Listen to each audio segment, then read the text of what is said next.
Hello प्यारे बच्चों, dear students, welcome to English. और मैं ओम चौधरी। आज हमारी 12th क्लास या फिर हम बोल सकते हैं जो नीट और जेई के बच्चे हैं उनकी 12th यहाँ से स्टार्ट हो रही है। 12th का आज पहला लेक्चर है ये, ठीक है, जिसमें हम एनटीएससी ये जो एनटीए है उसके अकॉर्डिंग और जो आपके सीबीएसई बोर्ड वगैरह है या फिर आपका स्टेट बोर्ड है उसके अकॉर्डिंग मैं मटेरियल तैयार करके आपके सामने प्रेजेंट करने वाला हूं आज से। तो आज आपका हमारा लेक्चर 1 है।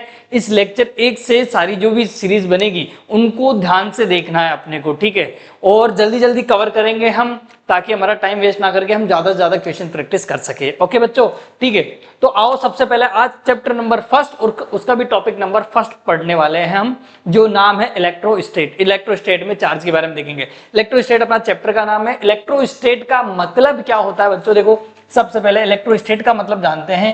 इलेक्ट्रो मतलब एक चार्ज के बारे में है, जैसे इलेक्ट्रॉन है, ठीक है, जो ऐसा चार्ज, और स्टैटिक मतलब रेस्ट में है, ठीक है।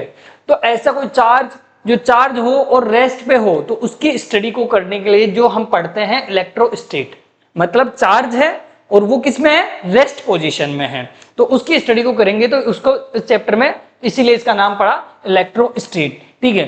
अब मैं बार बार बोल रहा हूं कि चार्ज की स्टडी करेंगे, चार्ज की। आओ चार्ज क्या है, ठीक है। तो चार्ज जानेंगे सबसे पहले कि इलेक्ट्रिक चार्ज एक्चुअल में होता क्या है, ठीक है।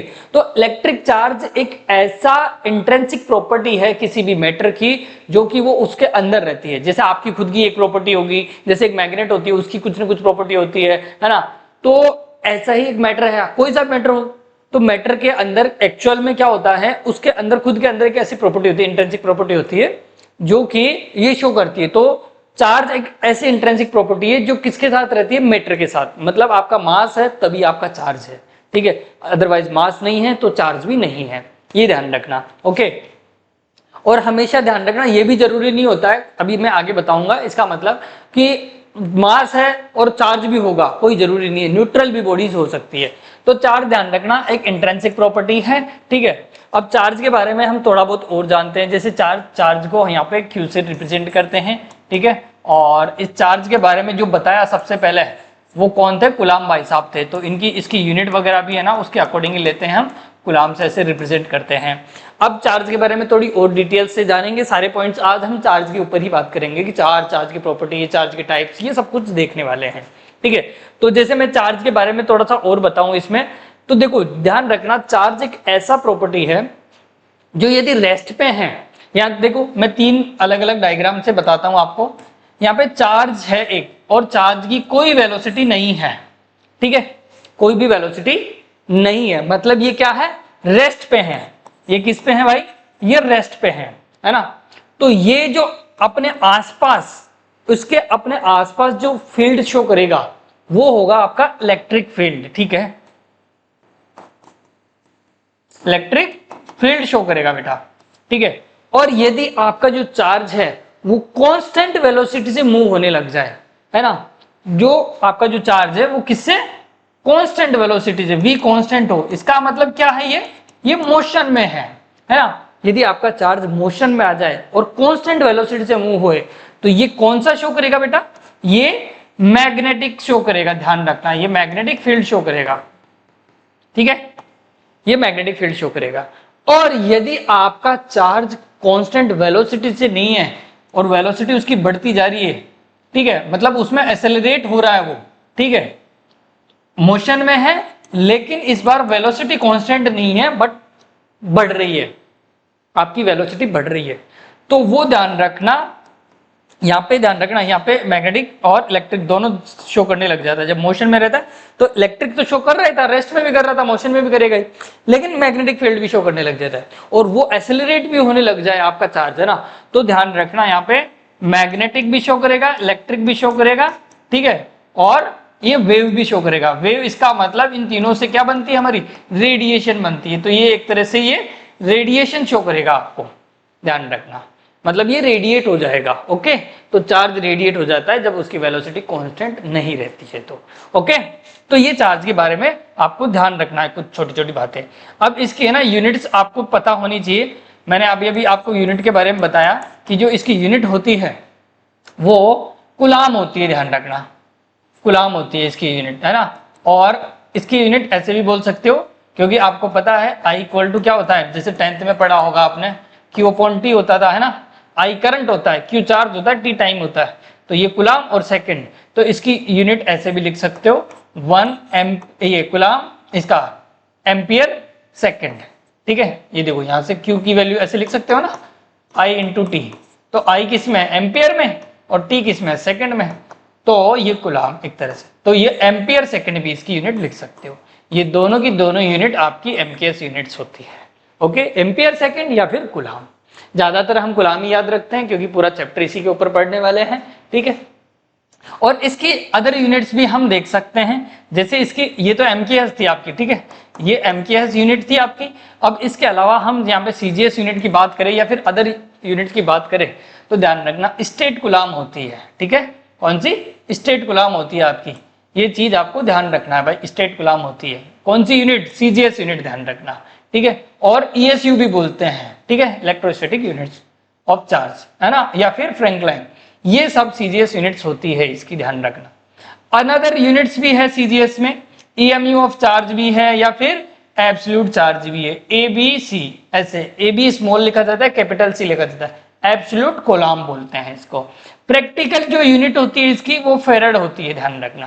फेराडे नाम सुना होगा ना आपने, जनरेटर वगैरह से रिलेटेड, तो वही होती है, ध्यान रखना। वो भी क्या होती है, चार्ज की यूनिट, वो प्रैक्टिकल यूनिट होती है।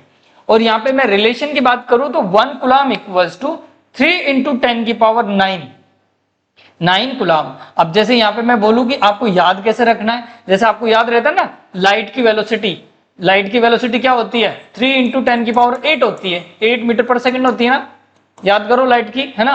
तो ऐसे ही यहाँ पे है ना, इसको याद रख सकते हो ऐसे कि 3 इंटू 10 की पावर 9, इसमें 9 आता है, इसमें 8 आता है, तो इसमें 9 आता है, 9 स्टेट गुलाम, ध्यान रखना, स्टेट गुलाम। ये होता है 1 कुलाम इक्वल्स टू इतना, 1 कुलाम इक्वल्स टू इतना सारा होता है स्टेट गुलाम, ये ध्यान रख सकते हो आप, ठीक है। तो ये चीज आपको ध्यान रखनी है। या फिर 1/10 एब्सोल्यूट कुलाम, ठीक है। तो ये आपके इसमें रिलेशन हो गया। और एक चीज और याद रख सकते हो आप, 1 फेरेड इक्वल्स टू इतना सारा चार्ज होता है, 1 फेरेड इक्वल टू, ध्यान रखना, है ना, 1 फेरेड इक्वल टू 96500। इसका मतलब ये सबसे बड़ी यूनिट हो गई आपकी, है ना, फेराडे आपकी सबसे बड़ी यूनिट हो गई। उसके बाद में कुलाम हो गई, कुलाम के बाद में आपकी ये हो गई स्टेट कुलाम हो गई, ठीक है। तो ये चार्ज की यूनिट आपको ध्यान रखनी है। इसी से रिलेटेड इस बार है ना क्वेश्चन आया था, ध्यान रखना, ठीक है। और स्मॉलेस्ट, ये देखो बता ही रहा है, स्मॉलेस्ट यूनिट कौन सी हो गई बेटा, स्मॉलेस्ट यूनिट हो गई आपकी फ्रैंकलिन। और सबसे लार्जेस्ट यूनिट कौन सी हो गई, फेराडे हो गई, है ना। और इसकी जो डायमेंशंस है, डायमेंशंस आपको पता होनी चाहिए, इसकी 80 है ना, 80 क्यों, एम्पियर टाइम होता है इसका, कुलाम के अकॉर्डिंग हम नहीं दे सकते, ठीक है। तो एम्पियर सेकंड मतलब T1 A1 इसकी MLT आएगी आपकी, ओके। तो ये थी बेसिक चीजें कि आपकी चार्ज क्या है, चार्ज की मतलब चार्ज कैसे कैसे हमें कौन कौन से फील्ड दिखाता है, रेस्ट में होता है तो कौन सा फील्ड होता है ना, मोशन में होता है तो कौन सा फील्ड होता है, और एक्सेलरेट होता है तो कौन सा फील्ड होता है। फिर उसकी यूनिट के बारे में जाना हमने कि यूनिट में कैसे कैसे उसकी किस तरीके की यूनिट्स होती है, ठीक है बेटा। तो ये चीजें आपको पता होनी चाहिए। अब मैं बोलता हूँ टाइप ऑफ चार्जेस। आज हम सारा का सारा चार्ज के बारे में पढ़ेंगे, है ना, लेकिन चार्ज की सारी चीजें पढ़ लेंगे आज के आज, है ना। तो देखो चार्ज के बारे में यहाँ पे टाइप ऑफ चार्जेस में आपने देखा होगा चार्ज के बारे में, वैसे तो नाम सुना होगा, 8th 9th क्लास में भी बड़ा बता देते हैं कि पॉजिटिव चार्ज नेगेटिव चार्ज, दो टाइप के चार्ज होते हैं, ठीक है। लेकिन आपने कभी सोचा है वो कहां से आता है चार्ज, ये पॉजिटिव नेगेटिव क्यों बोल देते हैं। देखो मैं यहाँ पे एक डायग्राम की हेल्प से बता रहा हूँ कि जो एटम होता है आपका, केमिस्ट्री में नाम सुना है ना एटम, हर मॉलिक्यूल्स होते हैं, एटम्स होते हैं, है ना। तो उस एटम की बात करूं मैं, तो उस एटम के अंदर क्या होता है, यहां पे बीच में न्यूक्लियस होता है। न्यूक्लियस अपने प्रोटॉन और न्यूट्रॉन से बना होता है, ठीक है, उसमें न्यूट्रॉन और प्रोटॉन भरे होते हैं, उससे एकदम बिल्कुल हल्का बीच में भरा होता है, ठीक है। और उसके चारों तरफ है ना इलेक्ट्रॉन्स होते हैं जो कि ऑर्बिट में से चक्कर लगा रहे होते हैं, ठीक है। तो आपके प्रोटॉन्स होते हैं बीच में, न्यूक्लियस में यहाँ पे प्रोटॉन्स होते हैं, न्यूट्रॉन्स होते हैं, ठीक है, और इलेक्ट्रॉन्स बाहर की तरफ ऐसे और ऑर्बिट में चक्कर लगा रहे होते हैं, ऐसे होता है। तो ये जो इलेक्ट्रॉन्स होते हैं और ये जो प्रोटॉन्स होते हैं, इनके अकॉर्डिंग इसके चार्ज के टाइप्स बताए गए। कौन कौन से? कि ये दो टाइप के होता है, एक तो पॉजिटिव चार्ज होता है और एक नेगेटिव चार्ज होता है। अब पॉजिटिव नेगेटिव एक्चुअल में क्या होता है? नेगेटिव चार्ज का मतलब है किसी भी एटम पे एक्स्ट्रा या एक्सेस ऑफ द इलेक्ट्रॉन्स, मतलब उसका एक्सेस हो जाना, मतलब जितने इलेक्ट्रॉन है उससे भी ज्यादा इलेक्ट्रॉन आ जाना। तो इस पे मान लो इलेक्ट्रॉन्स आ गए तो इसका मतलब ये क्या हो गया? नेगेटिव चार्ज हो गया, ठीक है। और पॉजिटिव का मतलब है, पॉजिटिव चार्ज का मतलब है कि efficiency of electron. Efficiency of electron का मतलब है कि उसकी डेफिशिएंसी, इसका मतलब है कि उसमें कमी आ जाना। मान लो यहां से 2-4 इलेक्ट्रॉन निकाल लिया मैंने, तो इस पे क्या मानूंगा मैं? पॉजिटिव चार्ज आ गया, ठीक है। पॉजिटिव चार्ज का मतलब है कि इलेक्ट्रॉन की कमी, ठीक है, उस एटम से इलेक्ट्रॉन्स निकाल लिए गए हैं, तो वो कैसा चार्ज हो गया? वो पॉजिटिव चार्ज हो गया, ठीक है, मतलब उसको इलेक्ट्रॉन्स की जरूरत है ना, ऐसा। तो यहाँ पे ध्यान रखना, यहाँ पे पॉजिटिव और नेगेटिव दो चार्ज बताए गए हैं, ठीक है। और नेगेटिव का मतलब आपका इलेक्ट्रॉन की एक्सिस और इसका मतलब इलेक्ट्रॉन की डेफिशिएंसी, ठीक है। अब इलेक्ट्रॉन की ये तो दोनों चार्ज के बारे में आपने देख ही लिया। अब एक्चुअल में इनके भी कुछ प्रॉपर्टीज होती है, ध्यान रखना। इलेक्ट्रॉन प्रोटॉन ये जो अपना है ना, नेगेटिव चार्ज पॉजिटिव चार्ज, है ना। तो पॉजिटिव चार्ज और नेगेटिव चार्ज, अब इसमें एक चीज और देखो कि Q जो चार्ज होता है ना, वो Q equal to n e, अभी वापस में बताऊंगा ये, लेकिन अभी ध्यान रखना यहाँ पे प्लस माइनस ऐसे होता है, क्योंकि चार्ज होता है, इसको चार्ज बोलते हैं। यहाँ पे या इलेक्ट्रॉन होगा और एन हमारा इंटीजर नंबर है, तो यहाँ पे 2 इलेक्ट्रॉन 5 इलेक्ट्रॉन जो भी है ना, उसकी कमी होगी या एक्सेस होगा। कमी होगी तो हम बोल देंगे प्लस का चार्ज हो गया, और यदि एक्सेस हो गया तो माइनस का एन हो गया। इसी को नेगेटिव चार्ज बोल देंगे, इसी को पॉजिटिव चार्ज बोल देंगे। अब ये जो चार्ज है इनके बीच में भी कुछ प्रॉपर्टीज और होती है। यदि इनके पास में लेके आए हम, ठीक है, पॉजिटिव पॉजिटिव को या नेगेटिव नेगेटिव को या पॉजिटिव नेगेटिव को, तो एक्चुअल में इसमें क्या होता है, जब पॉजिटिव पॉजिटिव चार्ज को लाया जाता है, ठीक है, या फिर नेगेटिव नेगेटिव को चार्ज को लाया जाता है, तो ये क्या होता है? रिपेल होते हैं। रिपेल का मतलब दूर दूर, रिफ्लेक्शन, इसमें रिपल्शन होता है, ठीक है। और ये इसमें भी ये भी रिपेल होते हैं, नेगेटिव नेगेटिव हो या पॉजिटिव पॉजिटिव हो, ठीक है। लेकिन यदि आपने नेगेटिव पॉजिटिव को ले आए पास पास में, ठीक है, तो इसमें एक्चुअल में क्या होता है? नेगेटिव पॉजिटिव अट्रैक्ट करते हैं। अट्रैक्ट करते हैं मतलब एक दूसरे के पास में आके चिपकने की कोशिश करते हैं। जैसे चुंबक में देखा होगा ना आपने, नॉर्थ पोल साउथ पोल के ऐसे चिपका देता है, लेकिन नॉर्थ पोल को लाओगे या साउथ पोल को लाओगे तो वो दूर भागेंगे, है ना। तो वैसा ही होता है इसमें भी, कि अपोजिट नेचर के हो तो अट्रैक्ट करेंगे और सेम नेचर के हो तो रिपेल करेंगे, ठीक है। तो इसके according charge, negative positive charge में ये प्रॉपर्टी भी आपको ध्यान रखनी है कि रिपल्सन और अट्रैक्शन दोनों टाइप के इनमें फोर्स लगता है। ये इलेक्ट्रोस्टैटिक फोर्स लगता है तब जाके वो अट्रैक्ट होते हैं, एक फोर्स है, उसके बारे में हम पढ़ेंगे आगे, ठीक है।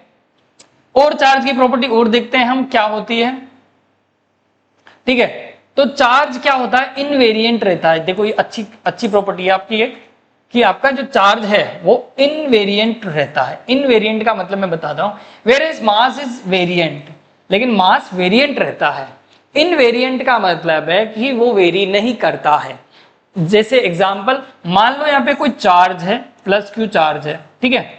अब इस प्लस क्यू चार्ज को मैंने फेंका एक तरह से, है ना, प्रोजेक्टाइल करा दिया है, सीधा सीधा फेंक दिया मैंने। तो मैंने फेंक दिया उसको 5 मीटर पर सेकंड की स्पीड से। अब जब ये जा रहा था, मोशन में था, उस टाइम हम देखते हैं कि इसमें है ना, इसकी जो चार्ज है वो यहाँ पे मान लो 5 कूलम था इसका, ठीक है। और जब ये जा रहा था ना, ये जब रेस्ट पे था तब इसमें इतना 5 कूलम था, और जब ये जा रहा है, जब मोशन में है ये, है ना, यहाँ पे v इक्वल टू 0 था, लेकिन v इक्वल टू यहाँ पे 5 मीटर पर सेकंड ऐसा कुछ मान लो इसकी स्पीड थी, है ना। तो इस स्पीड से जब ये जा रहा है आपका q चार्ज, है ना, तब भी इसका जो चार्ज होगा मोशन में, तब भी इसका 5 कूलम ही रहेगा। मतलब ये एक ऐसी प्रॉपर्टी आ गई हमारे पास जो कि चेंज नहीं होती। रेस्ट पे था तो भी 5 कूलम था, मोशन में था तो भी 5 कूलम चार्ज था, मतलब ये इनवेरिएंट रहता है।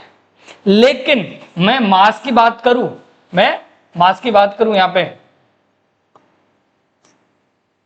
तो मास को यदि यहां पे मान लो ये 200 ग्राम है, ठीक है, और इसकी मैंने स्पीड दे दी 250, मतलब पहले रेस्ट पे था ये, है ना। अच्छे से समझ रहे हैं इस प्रॉपर्टी को। पहले ये मान लो रेस्ट पे था, ठीक है, और जब मैंने इसको मोशन में लाया, ये कौन सी कंडीशन है इसकी, रेस्ट वाली कंडीशन, जब मैं इसको मोशन में लाया, ठीक है, तो इसका जो 200 ग्राम है वो कुछ ना कुछ स्पीड दे दो, मान लो 250 मीटर पर सेकंड से जा रहा है ये, ठीक है, तो यहां पर इसका मैंने वेट देखा, जब ये स्पीड से जा रहा था तो इसका मैंने वेट देखा, तो इसका वेट वो नजर नहीं आया मुझे, 200 ग्राम नहीं आया, 198 के अराउंड ही नजर आया, ऐसा आया इसमें। इसका जो मास है वो वेरी कर रहा था मोशन, ड्यू टू मोशन। तो यहाँ पे ये जो लाइन लिखी हुई है चार्ज इन इनवेरिएंट, इनवेरिएंट का मतलब चार्ज पे कोई फर्क नहीं पड़ेगा, वो 5 कूलम है रेस्ट पे तो मोशन में भी 5 कूलम ही रहेगा, लेकिन मास है ना, मास यदि 200 ग्राम का है मास या 2 kg का है, तो वो जब वेलोसिटी कुछ वेलोसिटी में रहेगा, मतलब मोशन में रहेगा, कुछ वेलोसिटी होगी उसके साथ मोशन में रहेगा, तो उसका जो मास है वो कम नजर आएगा, कुछ भी आए थोड़ा सा आए लेकिन कम नजर आएगा। मान लो यहाँ पे मैं ऐसे बताऊं आपको कि यहाँ पे आपका m0 मास था, ठीक है, तो इस टाइम जो मास कैलकुलेट करते हैं हम जब मोशन में, तो उसका एक फॉर्मूला हमें मिलता है, एनसीईआरटी की बुक में लिखा हुआ मिल जाएगा आपको, ठीक है।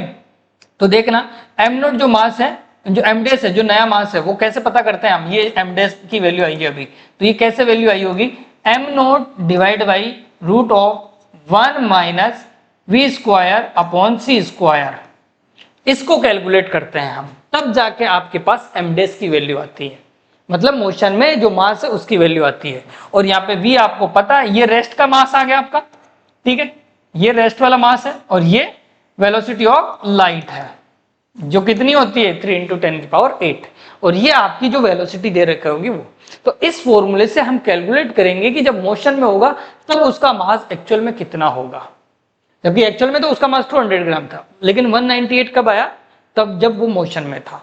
तो ये वेरिएंट है, ये चेंज होता है, बट ये चेंज नहीं होता है ना। तो चार्ज की ये प्रॉपर्टी आपको अच्छे से समझ में आ गई होगी कि चार्ज इन इनवेरिएंट, इनवेरिएंट का मतलब वो वेरी नहीं करता है ना, ड्यू टू मोशन, और लेकिन ये मास वेरी करता है, और मास कैलकुलेट करने के लिए ये फॉर्मूला आपको पता होना चाहिए। ओके, चलो आगे नेक्स्ट प्रॉपर्टी पे देखते हैं हम, charge is additive. Charge is additive का मतलब है चार्ज को हमेशा ऐड कर सकते हैं। कोई भी सिस्टम चार्ज है, मान लो एक कोई सिस्टम है, ठीक है, और उस पे जैसे 5 कूलम चार्ज हो गया, 3 कूलम चार्ज हो गया, -2 कूलम चार्ज हो गया, और 9 कूलम चार्ज हो गया, ऐसे चार्जेस रखे हुए हैं, ठीक है। तो एडिटिव प्रॉपर्टी का मतलब है कि इस सिस्टम की मैं टोटल चार्ज कैलकुलेट करूं तो मैं सभी चार्जेस को ऐड कर लूंगा, Q1 Q2 Q3 with sign, ध्यान रखना नेगेटिव पॉजिटिव जो भी साइन है उनके साथ में, जैसे -5 कूलम प्लस का 3 कूलम, ठीक है, प्लस का 9 कूलम माइनस का 2 कूलम, ऐसे कैलकुलेट कर सकते हैं हम, ठीक है। तो सिस्टम का कोई भी चार्ज हो, उस पर जितना चार्ज है नेगेटिव पॉजिटिव सब, उनको सबको ऐड कर सकते हैं, तो ये एडिटिव प्रॉपर्टी होती है उसकी, ठीक है। जैसे यहाँ पे मैंने एग्जांपल लिया, अब ये जो शेप बनाई है सिस्टम है वो कुछ भी हो सकता है, आपका डिस्क हो सकता है, स्फीयर हो सकता है, कुछ भी हो, उस पर जितना चार्ज दे रखा है उसको टोटल कर दो, डायरेक्टली टोटल कर दो अपने आप, क्योंकि आपको पता होना चाहिए ये, क्योंकि जो चार्ज है वो क्या है बेटा, स्केलर क्वांटिटी है, ध्यान रखना कौन सी क्वांटिटी है, स्केलर क्वांटिटी। ओके, तो ऐसे ध्यान रखना आपको। ओके, अब नेक्स्ट क्वांटिटी, ये जो नेक्स्ट प्रॉपर्टी है वो देखो यहाँ पे, चार्ज के लिए चार्ज इज कंजर्व्ड। कंजर्व मतलब चार्ज आपका कंजर्व रहता है, ना तो उसको डिस्ट्रॉय कर सकते ना उसको क्रिएट कर सकते हैं, डेवलप कर सकते हैं, वो आगे हम देखेंगे कैसे डेवलप करेंगे, उसकी 3 मेथड्स देखेंगे। बट अभी देखो कंजर्व रहता है ये हमेशा, मतलब ऐसा नहीं है कि कहीं से भी कुछ भी बना दिया आपने, है ना, किसी पे नेगेटिव चार्ज ला दिए तो अपने आप बना दिया आपने, नहीं होता ऐसा, ठीक है। जैसे इसके कुछ एग्जांपल्स के थ्रू समझते हैं, जैसे आयनाइजेशन, है ना, जैसे हाइड्रोजन एटम के लिए बोल रहा है ये, तो जैसे हाइड्रोजन एटम है तो उसमें से मान लो एक इलेक्ट्रॉन निकल गया है, एक इलेक्ट्रॉन निकल गया है, आउट हो गया है, तो इस पे क्या आ रहा होगा, इस एटम पे पॉजिटिव चार्ज आ रहा होगा, तो यहाँ पे पॉजिटिव लिखेंगे, यहाँ पे नेगेटिव लिखेंगे। ओवरऑल हमारा क्या था, पहले न्यूट्रल था, अभी भी न्यूट्रल है, देखो तो चार्ज हमेशा कंजर्व रहता है, ठीक है। रेडियो एक्टिव डीके का भी देख सकते हो, जैसे आपका न्यूट्रॉन है वो प्रोटॉन में टूट रहा है, ठीक है, आपका प्रोटॉन में टूटा तो साथ ही वो एक इलेक्ट्रॉन में टूटेगा, ठीक है, और एक एंटी न्यूट्रिनो जो भी आपका मिलेगा। इसका मतलब इसको देखो, न्यूट्रॉन और प्रोटॉन मिला है उससे, है ना, इसका मतलब चार्ज अभी भी कंजर्व है। एक प्रोटॉन मिला, एक इलेक्ट्रॉन मिला, है ना, तो ओवरऑल न्यूट्रल ही रहा वो, है ना। और आपको पता है न्यूट्रॉन पे कितना चार्ज होता है, 0 होता है, तो अभी भी चार्ज 0 ही है। तो ये क्या है, कंजर्व है ना, कंजर्वेशन लॉ को फॉलो कर रहा है एक तरह से, है ना। पेयर फिनोमिना एक तरह से,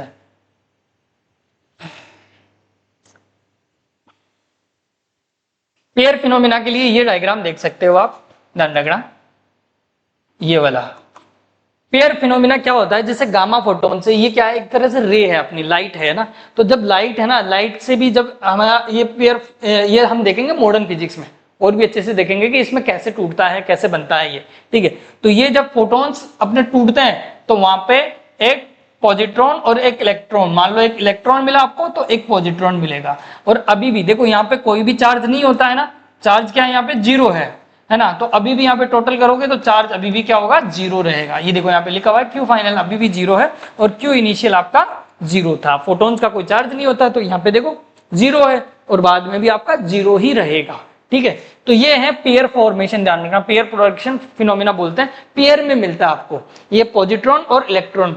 पॉजिट्रॉन अपना प्रोटॉन जैसा है लेकिन उसकी प्रॉपर्टी कैसी, इलेक्ट्रॉन जैसी, वो हम मॉडर्न फिजिक्स में देखेंगे कि पॉजिट्रॉन और प्रोटॉन में क्या डिफरेंस है थोड़ा, है ना, तो वहां पे देखेंगे। अभी नाम याद रखो कि पॉजिट्रॉन होता है, एक इलेक्ट्रॉन होता है, पॉजिट्रॉन इलेक्ट्रॉन एक जैसे होते हैं, मास इक्वल होता है, लेकिन ये प्रोटॉन की तरह चार्ज रखता है ना, प्रोटॉन मतलब पॉजिटिव चार्ज होता है एक तरह से, और ये नेगेटिव चार्ज रखता है, ठीक है।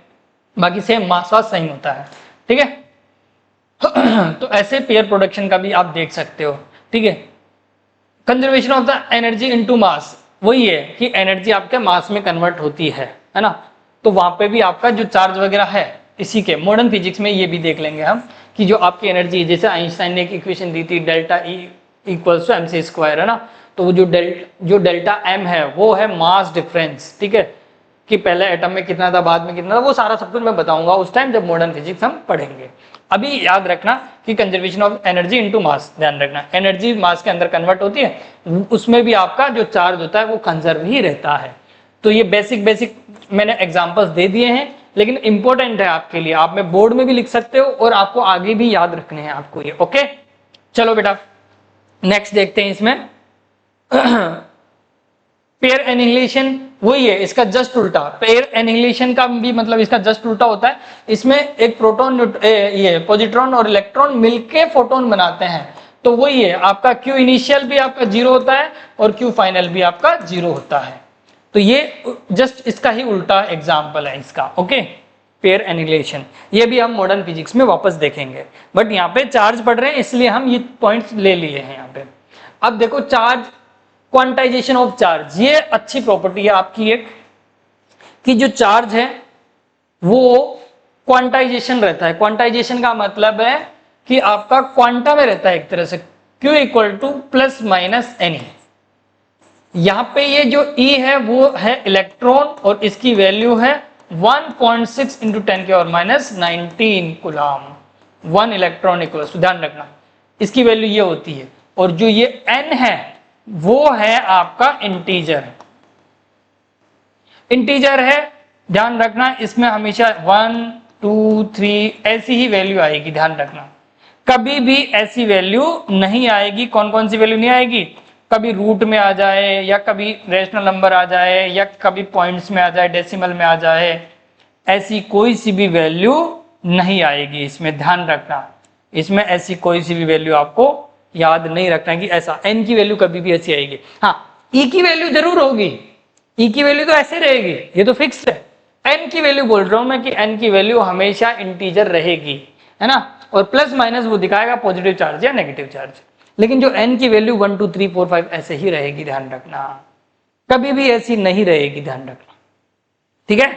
यहाँ पे लिख देता हूं नॉट, ठीक है, तो ऐसा कभी भी नहीं होने वाला आपका, ओके। तो ये है क्वांटाइजेशन ऑफ चार्ज। इसमें वही हमारा जो चार्ज है वो इलेक्ट्रॉन और प्रोटॉन, उसमें इलेक्ट्रॉन भी होते हैं प्रोटॉन भी होते हैं, और उनका चार्ज दोनों का यही सेम रहता है, 1.6 इंटू 10 के पावर 19 कूलम होता है, ठीक है।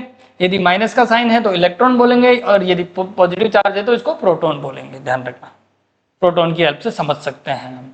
अब यहाँ पे मैं 3 डायग्राम से समझाता हूं यहाँ पे, ठीक है। यहाँ पे सेम कॉपी कर रखा है, इसलिए देखो यहाँ पे है ये नेगेटिव चार्ज और यहाँ पे है न्यूट्रल, ठीक है।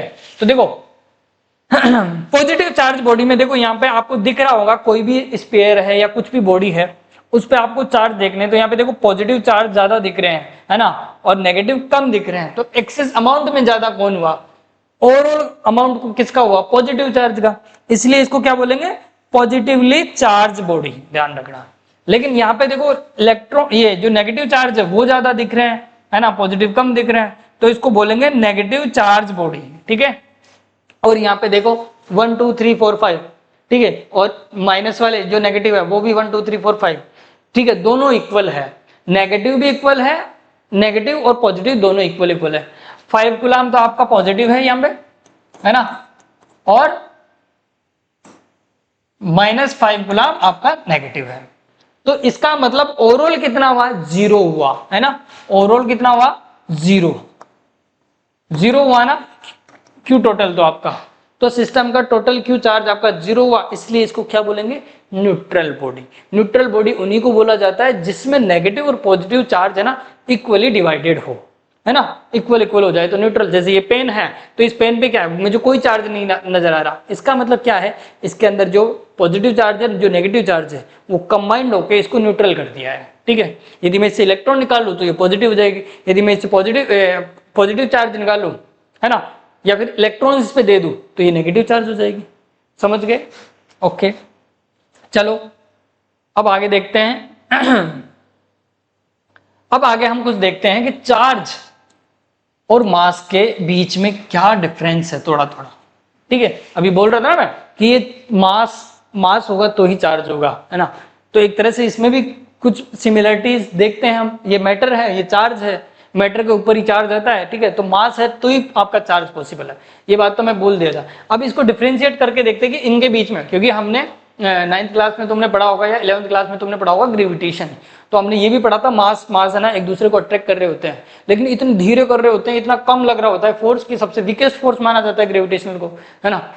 तो यहाँ पे देखते हैं इनमें कुछ सिमिलरिटीज या डिफरेंशिएशन कि देखो चार्ज है ना ये 2 टाइप का होता है, पॉजिटिव नेगेटिव, है ना, लेकिन मास हमेशा पॉजिटिव ही माना जाता है, ठीक है। हाइलाइटर ले लेते हैं यहाँ पे, ठीक है बेटा, ये क्या है आपका? पॉजिटिव है, और ये क्या है आपका? नेगेटिव है ना, गुड। और ये हमेशा आपका पॉजिटिव ही रहेगा। लेकिन अब इसमें चार्ज कैसा होता है? ये अट्रैक्टिव भी होता है और रिपेल भी होता है, ध्यान रखना, दो एक दूसरे से ये अट्रैक्ट भी करते हैं चार्जेस और ये रिपेल भी करते हैं, लेकिन ये हमेशा क्या करते हैं बेटा? ये हमेशा अट्रैक्ट ही करते हैं।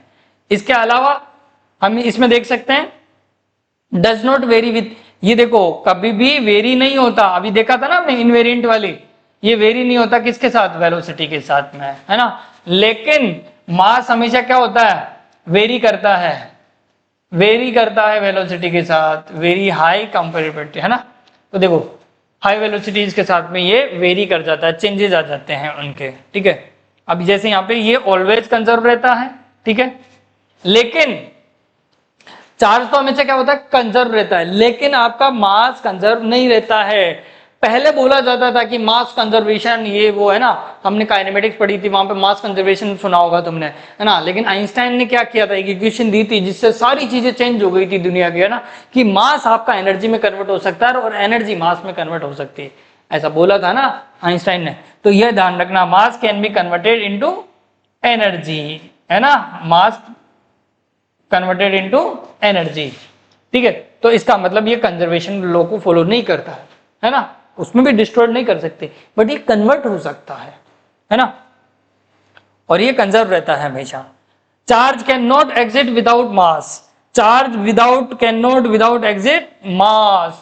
भाई इसका जिंदगी मास के बिना कुछ नहीं है, मास होगा तो ही तो उस पर चार्ज आएगा ना भाई, है ना। लेकिन मास एग्जिस्ट कर सकता है विदाउट मास, नेट चार्ज 0 होता है तो भी। देखा था ना अभी आपने, भाई वहां पे टोटल चार्ज 0 हो रहा था, न्यूट्रल बोल रहे थे उसको, तो भी मास तो था ही ना वहां पे। मास को कोई फर्क नहीं पड़ता कि वो चार्ज है या नहीं है, लेकिन इसको फर्क पड़ता है, मास होगा तो ही ये आ पाएगा, नहीं तो इसके पास आने की जगह ही नहीं है भाई।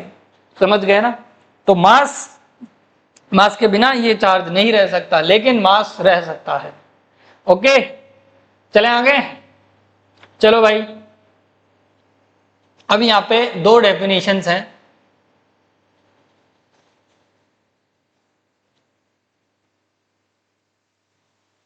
कंडक्टर, कंडक्टर क्या होते हैं भाई? आपने कंडक्टर और इंसुलेटर दो चीजें पढ़ी होगी। कंडक्टर वो होते हैं जिनमें आपने 6th-7th क्लास में पढ़ा होगा कि मेटल नॉन मेटल नाम के सुने होंगे ना। तो यहाँ पे ऐसे ही कंडक्टर और इंसुलेटर भी हमने पढ़ा होगा कि जिनमें इलेक्ट्रिसिटी पास हो जाए वो कंडक्टर है, और जिनमें इलेक्ट्रिसिटी पास ना हो वो इंसुलेटर है। जैसे लकड़ी हो गई और एक एल्यूमिनियम की कोई वायर हो गई, ऐसा कुछ भी, या लोहे का कुछ मान लो, ठीक है। अब एक्चुअल में उनमें क्या होता है, जो नंबर ऑफ फ्री इलेक्ट्रॉन्स, अभी मैं एक डायग्राम दिखा रहा ना एटम का, एटम में न्यूक्लियस था, न्यूक्लियस के बाहर इलेक्ट्रॉन्स थे, तो वो इलेक्ट्रॉन्स की कॉन्फ़िगरेशन ऐसी हो कि उसमें कुछ इलेक्ट्रॉन्स फ्री हो, है ना। तो इलेक्ट्रॉन फ्री होंगे तो वो मूव हो सकते हैं, और इलेक्ट्रॉन मूव होते हैं, इसका मतलब चार्ज फ्लो होता है, चार्ज फ्लो होता है, उसी को तो करंट बोलते हैं, है ना। इसीलिए बोला गया कि इलेक्ट्रिसिटी जिसमें पास हो जाए वो कंडक्टर है, और जिसमें नहीं आ जाए वो इंसुलेटर है, ठीक है। तो नंबर ऑफ जो इलेक्ट्रॉन्स है, फ्री इलेक्ट्रॉन्स मिले या इलेक्ट्रॉन्स इजीली मूव हो जाए एक एटम से दूसरे एटम में, तो वो कंडक्टर होंगे, और अदरवाइज इंसुलेटर होंगे, ठीक है। जैसे कुछ हम एग्जांपल दे सकते हैं, मेटल्स है, ह्यूमन बॉडी हो गई अपनी, एनिमल्स बॉडी हो गई, अर्थ हो गई, ठीक है। इंसुलेटर के कुछ हम एग्जांपल दे सकते हैं, जैसे ग्लास हो गया, रबर हो गया, प्लास्टिक, नायलॉन, वुड, बहुत सारे एग्जांपल्स है हमारे पास, ठीक है। तो ऐसे हम कंडक्टर और इंसुलेटर को देख सकते हैं। अब आता है हमारे पास मेथड ऑफ चार्जिंग। अब मैंने बोला आपको कि चार्ज कभी भी है ना कंजर्व रहता है, और कंजर्व का मतलब है ना तो उसको बना सकते हैं ना उसको डिस्ट्रॉय कर सकते हैं, लेकिन उसको हम डेवलप कर सकते हैं, कुछ ना कुछ बना सकते हैं। मतलब डेवलप करने का मतलब है उसको वहां पे ला सकते हैं। कैसे ला सकते हैं? डेवलपिंग मेथड है वो, ठीक है। तो यहाँ पे चार्जिंग करने के 3 मेथड होते हैं, या तो फ्रिक्शन, या इंडक्शन, या कंडक्शन। तो तीनों में एक चीज देखते हैं, ये सबसे पहले देखते हैं हम चार्जिंग बाय फ्रिक्शन।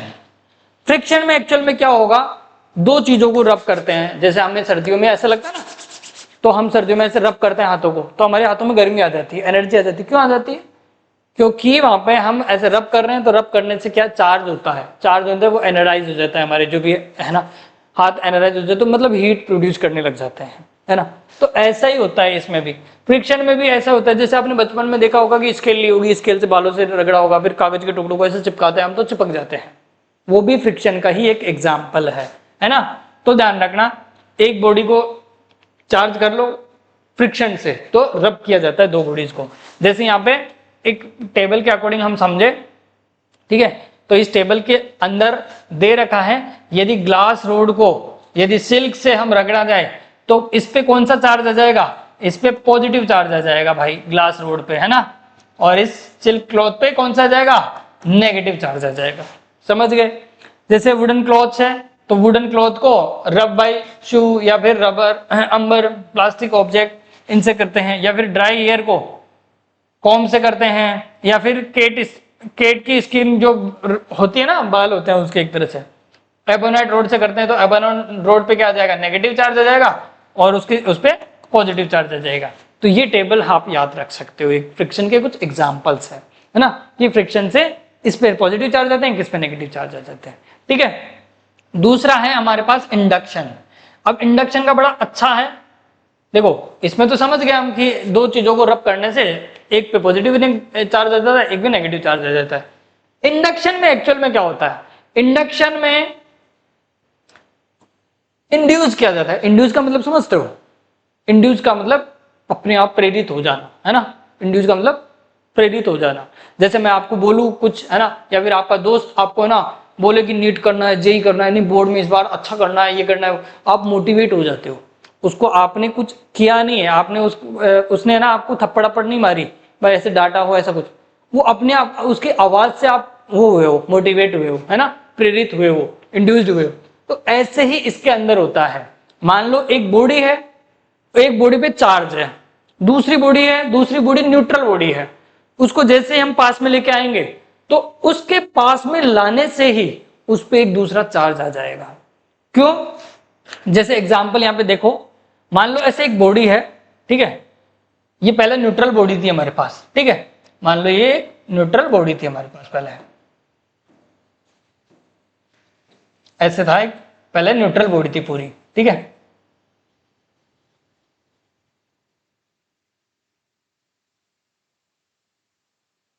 ये था पहले ऐसी एक न्यूट्रल बॉडी थी हमारे पास, ठीक है, और एक हमारे पास एक चार्ज बॉडी थी, पॉजिटिवली चार्ज बॉडी थी। अब जैसे हम इसके पास में लेके आए, इसमें जैसे इसके पास में लेके आए तो हुआ क्या एक्चुअल में, अब यहाँ पे पॉजिटिव चार्ज है, आपको पता पॉजिटिव नेगेटिव को अट्रैक्ट करता है, तो इस बॉडी पे अपने आप चार्ज डेवलप होने लगेगा। और कौन सा होने लगेगा? जो इस बॉडी पे चार्ज है उसका अपोजिट नेचर का डेवलप होने लगेगा। देखो यहाँ पे है पॉजिटिव चार्ज, तो यहाँ पे इधर की साइड नेगेटिव चार्ज बनने लगेगा, और जब नेगेटिव बना है इसका मतलब पॉजिटिव भी बना होगा, तो पॉजिटिव बना है लेकिन वो इधर डिस्ट्रीब्यूट हो जाता है अपने आप ही, ठीक है। तो क्यों? क्योंकि इसके अट्रैक्ट कौन कर रहा है? नेगेटिव चार्ज को, तो सारा नेगेटिव चार्ज इधर आ जाएगा और सारा पॉजिटिव चार्ज इधर आ जाएगा। जैसे ये बॉडी आई, तो अब इसमें है ना, ये नेगेटिव चार्ज इधर आ गया और पॉजिटिव चार्ज इधर आ गया है, ठीक है। इसका मतलब क्या हुआ? ये एक रोड लाए, रोड लाने से यहाँ पे अपने आप चार्ज इंड्यूस हुआ, इंड्यूस होने से इधर नेगेटिव चार्ज आ गया और उतना ही पॉजिटिव चार्ज इधर आ गया। अब हम दूर लेके जाएंगे तो वापस नॉर्मल हो जाएगा, ये तो न्यूट्रल हो जाएगा। तो इसके लिए क्या करते हैं हम? इसके लिए ऐसा ही सिमिलर, इसके लिए हम क्या कर देते हैं, इधर से बॉडी को अर्थिंग कर देते हैं। अर्थिंग करने से यहाँ पे इलेक्ट्रॉन जाएंगे, उनको न्यूट्रलाइज कर देंगे जो भी आपका पॉजिटिव चार्ज है। तो इस पे फाइनल चार्ज क्या बनेगा आपका? इस जो भी बॉडी है आपकी, है ना, इस पे ओनली ऑन क्या बन जाएगा? इस पे ओनली ये नेगेटिव चार्ज आ जाएगा और वो यूनिफॉर्मली डिस्ट्रीब्यूट हो जाएगा, ठीक है। ऐसा हो जाएगा, इस बॉडी पे पूरी पे नेगेटिव चार्ज आ जाएगा। इसका मतलब है इंडक्शन एक ऐसा प्रोसेस है जिसमें हमें कुछ भी नहीं करना पड़ता, दूर से ही अपने जो चार्ज है उसके अपोजिट नेचर का चार्ज डेवलप हो जाएगा और इतना आएगा। ऐसे ये तरीका है इंडक्शन का, ठीक है, इंडक्शन से चार्ज प्रोड्यूस करने का, ठीक है। तो अब इसके कुछ चीजें देख लेते हैं, इसमें इंपॉर्टेंट चीजें कि इसमें क्या क्या होता है एक्चुअल में, ठीक है। तो देखो इंडक्शन में क्या क्या रहता है। इंडक्शन में जब बॉडी को हम चार्ज करते हैं तो इंडक्शन बॉडी नाइदर गेन और नाइदर नॉर लॉस, ध्यान रखना, इंडक्शन से ना तो गेन होता है ना लॉस होता है। वापस हटाएंगे, अर्थिंग नहीं करते तो अभी चार्ज होता है नहीं, वो न्यूट्रलाइज हो जाता है वापस, है ना। तो ध्यान रखना, ना तो गेन होता है ना लॉस होता है ना। Nature of the induced charge is always opposite. मैंने बोला उसको पॉजिटिव था तो इसमें नेगेटिव चार्ज आ रहा था, तो हमेशा अपोजिट नेचर का चार्ज डेवलप होता है इंडक्शन से, ठीक है। Induction charge can be lesser और equal to the induced charge, या तो वो उसके इक्वल रहेगा या तो वो इसके इक्वल रहेगा। मान लो यहाँ पे 10 गुलाम चार्ज था, यहाँ पे 10 गुलाम या 100 माइक्रोकुलाम चार्ज था, तो यहाँ पे जो चार्ज आया है, ठीक है, या तो वो 100 होगा, 100 माइक्रोकुलाम होगा, या फिर इससे कम होगा, या फिर इससे कम होगा, जो भी चार्ज होगा इंड्यूस चार्ज। ये ध्यान रखना आपको, ठीक है। क्यों? क्योंकि कुछ लॉसेस भी, मतलब वो उधर चला जाएगा, कुछ हो ही नहीं पाएगा, है ना, इंडक्शन से परफेक्टली उतना का उतना चार्ज नहीं आ पाएगा, ठीक है। और induction take place only in bodies neither conducting nor non conducting, ठीक है। Induction take place only in bodies either conducting और non conducting and not in particles. ध्यान रखना, ये ऐसा नहीं है कि पार्टिकल्स में हो या फिर कोई कंडक्टिंग नॉन कंडक्टिंग बॉडीज हो, ओनली टेक करता है ये ऐसी बॉडी जो कंडक्टिंग हो या फिर नॉन कंडक्टिंग हो, ऐसा नहीं देखता वो, ठीक है, कि किसी कंडक्टिंग पे मिल रहा है। अब देखते हैं हम चार्ज के द्वारा, कंडक्शन के द्वारा, चार्ज को डेवलप करने का कंडक्शन के द्वारा हम देखेंगे। तो इसमें देखो चार्ज आपने देखा होगा, अब वो तो सब जगह मिल जाता है हमें देखने को, जैसे ये लाइट वगैरह है या ना, ये एसी है या फैन है, कुछ भी है, तो इनमें ना वायर लगा हुआ है, देखो तो वायर के थ्रू हम जैसे कनेक्ट करते हैं वायर को, दो वायर को कनेक्ट करते हैं, तो उसमें एक्चुअल में होता क्या है कि वो कंडक्शन अपने आप जो चार्ज है उसका फ्लो हो जाता है। ठीक है, जैसे यहाँ पे मैं बोलूँ कि एक, अब इसका तरीका देखते हैं, एक स्पेयर है, एक स्पेयर है उसके पास चार्ज है कुछ ना कुछ, और दूसरा स्पेयर है और वो न्यूट्रल है। ठीक है, न्यूट्रल है, उस पर कोई भी चार्ज नहीं है। ठीक है, और एक कंडक्टिंग वायर लिया हमने, वायर अभी ओपन है। ठीक है, तो यहाँ पे कुछ चार्ज है और इसमें न्यूट्रल है। अब हम क्या करेंगे, जैसे इसको कनेक्ट करेंगे, कनेक्ट किया तो ये चार्ज इस पे गया by the help of wire, है ना, तो है इसकी वायर की हेल्प से आपका चार्ज वहां पे पहुंच गया। अब इसमें एक्चुअल में क्या हो रहा है, चार्ज उधर पहुंच गया। इसका मतलब अब कब तक जाएगा ये ध्यान रखना, जब तक जाएगा, यदि ये इक्वल सरफेस, ये मतलब एक दो इन दोनों की रेडियस इक्वल है तो इन पे चार्ज भी इक्वल जाएगा। अदरवाइज मैं अभी एक बताऊंगा एग्जांपल कि कैसे चार्ज निकालना है यदि इक्वल रेडियस के नहीं है तो। इक्वल रेडियस के हैं तो चार्ज तब तक फ्लो होगा जब तक इनका पोटेंशियल सेम नहीं हो जाएगा, दोनों का पोटेंशियल सेम नहीं हो जाएगा, मतलब इसका भी पोटेंशियल और इसका भी पोटेंशियल सेम नहीं हो जाएगा। वो आगे की बात है, हम पोटेंशियल में वापस पढ़ेंगे, बट ध्यान रखना है ना, चार्ज डिस्ट्रीब्यूशन के नाम पे एक चैप्टर पढ़ेंगे जो जेईई में बहुत इंपॉर्टेंट है ना, नीट वालों के लिए इतना इंपॉर्टेंट नहीं है। तो यहाँ से चार्ज इधर से इधर गया, तो यहाँ पे अब हो सकता है इक्वल हो, यदि रेडियस इक्वल है तो इक्वल इक्वल डिस्ट्रीब्यूटेड हो जाएगा वो। तो ये चार्ज, अब इसमें क्या हुआ, सेम चार्ज मिला, मतलब सेम नेचर का, पॉजिटिव चार्ज है तो उसको भी पॉजिटिव चार्ज मिला, जबकि इंडक्शन में क्या था, उल्टा था, है ना, उसमें पॉजिटिव था इसमें नेगेटिव आ रहा था, इसमें नेगेटिव था उसमें पॉजिटिव आ रहा था, है ना। और फ्रिक्शन में भी अपोजिट नेचर के मिल रहे थे, एक तो पॉजिटिव हो रहा था एक पे नेगेटिव आ रहा था, है ना। लेकिन इसमें क्या होता है, सेम नेचर का चार्ज मिलता है अपने को, पॉजिटिव है तो पॉजिटिव ही मिलेगा। ओके, अच्छा आगे चलो देखो, इसमें वो सारी बातें समझ गए होंगे तुम। ठीक है, अब इसको जैसे हम डिस्कनेक्ट करेंगे तो ये ऑलरेडी चार्ज हो जाएगी, ये बॉडी भी चार्ज हो जाएगी, ये भी चार्ज है और ये भी चार्ज है, जो भी आपका चार्ज रहेगा, है ना। मैं ऐसा नहीं बोल रहा कि इसमें सेम चार्ज रहेगा, हो सकता है अलग अलग हो सकता है इनकी रेडियस वगैरह अलग हो।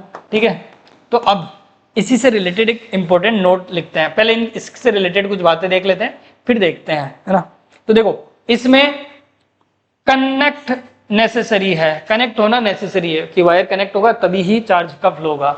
Only conductor can be charge, इसमें सिर्फ और सिर्फ क्या कर सकते हैं, कंडक्टर ही चार्ज कर सकते हैं।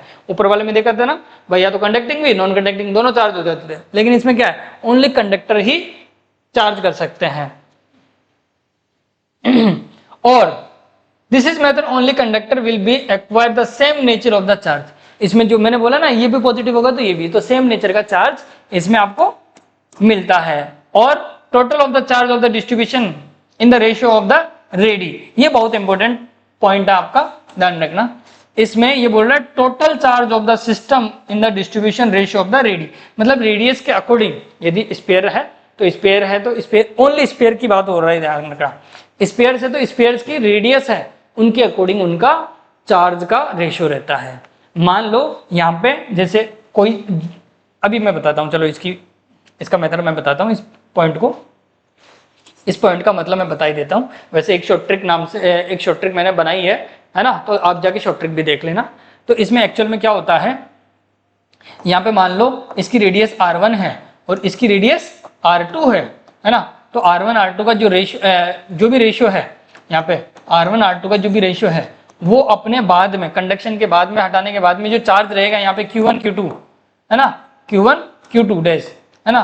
तो Q1 और Q2 डैश, इनका ध्यान रखना, Q1 Q2 R1 R2, तो इस रेशियो के अकॉर्डिंग इनका चार्ज का रेशियो रहेगा। जो नए चार्ज होंगे ना हमारे, उनका हो सकता है पहले आपने कुछ रेशियो दे रखा हो, है ना, जैसे मैंने अभी यहाँ पे कुछ एग्जांपल दिया, या फिर यहाँ पे दे देता हूँ, अभी एक एग्जांपल ही कर लेते हैं। तो ध्यान रखना, इनका जो रेशियो रहेगा वही आपका चार्ज का रेशियो रहेगा। ओनली ऑन किसमें, ये भी ध्यान रखना, ओनली ऑन स्पेयर की बात बोल रही है, स्पेयर होगा तो ही रेशियो ऐसा होगा। ओके, चलो भाई, अब आता है आपका ये इक्वेशन आ जाता है एक यहाँ पे, ठीक है। तो इस क्वेश्चन में देखो, जब हम इसको क्लोज कर देते हैं, इसको हम क्लोज कर देते हैं, इस वायर को हम क्लोज कर देते हैं, तो इसके बाद में इसका क्या आंसर रहेगा, मतलब इसके चार्ज क्या रहेगा। तो अभी अभी मैंने बोला कि इनका पोटेंशियल सेम होता है तब तक चार्ज फ्लो होता है, और इसका जो चार्ज का फ्लो है, जो नए जो चार्ज आएंगे, ठीक है, वो उनकी रेडियस के प्रोपोर्शनल रहते हैं, मतलब R1 R2 के रेशियो में रहते हैं। तो हमारे जो चार्ज रहेंगे, अभी मान लो यहाँ पे Q1 ये है और Q2 ये है, लेकिन हमारा जो चार्ज का रेशियो रहेगा न्यू का, है ना, Q1 डैश और Q2 डैश का वो रहेगा R1 अपॉन R2। तो R1 क्या है यहाँ पे, R1 है 2 और यहाँ पे कितना है 3, तो 2:3 में रहेगा हमारा नया चार्ज, ठीक है। तो ये तो हमें रेशियो मिल गया चार्ज का रेशियो। अब आपको यहाँ पे नीट वाले बच्चे हो तो यहाँ से ही क्वेश्चन पूछ लेगा वो, ठीक है, यहाँ से ही क्वेश्चन पूछ लेगा कि चार्ज का रेशियो बताओ, तो तुरंत बता सकते हो, है ना। और जेई वाले बच्चे हो तो जेई वाले को वो पूछ लेगा भाई तो बताओ Q1 की वैल्यू क्या होगी। अब Q1 की वैल्यू निकालना है आपको, तो आपको रेशियो तो पता ही चल गया, है ना। अच्छा, टोटल चार्ज है, टोटल चार्ज लिख लो सिस्टम का, हो सकता है ये न्यूट्रल हो सकता है इसमें कुछ चार्ज हो, है ना, तो दोनों को ऐड कर दो, टोटल सिस्टम का चार्ज आ जाएगा। सिस्टम पूरे को मैं बोल रहा हूं, तो 60 कूलम और माइनस 100 कूलम, तो कितना आया माइनस का 40, है ना, माइनस का 40 माइक्रो कूलम आ गया आपका, ये सिस्टम का चार्ज आ गया भाई आपका, ठीक है। अब मैं यहाँ पे Q1 की वैल्यू निकालूं, तो Q1 की वैल्यू देखो कैसे निकालूंगा मैं, यहाँ पे लिखूंगा मैं Q1 के रेशियो 2 है, सम ऑफ द रेशियो 5 है, और total charge of the system minus 40 है। तो ये कितना आया माइनस का 60 माइक्रो कूलम, ठीक है। और मैं Q2 की वैल्यू निकालूं, तो Q2 की वैल्यू कितनी आ जाएगी, रेशियो ऑफ Q2 कितना है 3 है ना, तो 3 डिवाइड में total sum of ratio 5 multiply minus of 40 coulomb, ठीक है। तो ये कितना आ जाएगा बेटा, यहाँ पे कैलकुलेट करोगे तो 48 3 24, तो 24 माइक्रो कूलम। तो ऐसे ये आंसर निकला, ऐसे ये आंसर निकला। जेई में इतना सा और आ जाता है, जेई मेंस या आगे भाई इसका रेशियो कितना है, तो ये ऐसे कर सकते हो तुम, ठीक है। Q1 Q2 की वैल्यूज भी निकल जाएगी, रेशियो पूछा है तो रेशियो भी निकल जाएगा। Q1 Q2 का रेशियो पूछा है तो यहाँ पे खत्म। यदि चार्ज भी पूछा है तो टोटल चार्ज निकाल लो, फिर जो रेशियो है उसमें टोटल रेशियो का सम का डिवाइड करो, मल्टीप्लाई टोटल चार्ज तो यही था सिस्टम का, और वो तो कंजर्व रहने वाला है, चाहे बाद में हो या बाद में, है ना, पहले हो, तो ये तो कंजर्व रहेगा। ओवरऑल सिस्टम का चार्ज तो इतना ही रहने वाला है, तो माइनस 40 कूलम, समझ गए, है ना। चलो तो आज का लेक्चर यहाँ तक ही, ओके। अब इसके आगे देखेंगे और कूलम्स लॉ या फिर और भी जो भी है, ठीक है बेटा, thank you, okay, bye bye, take care.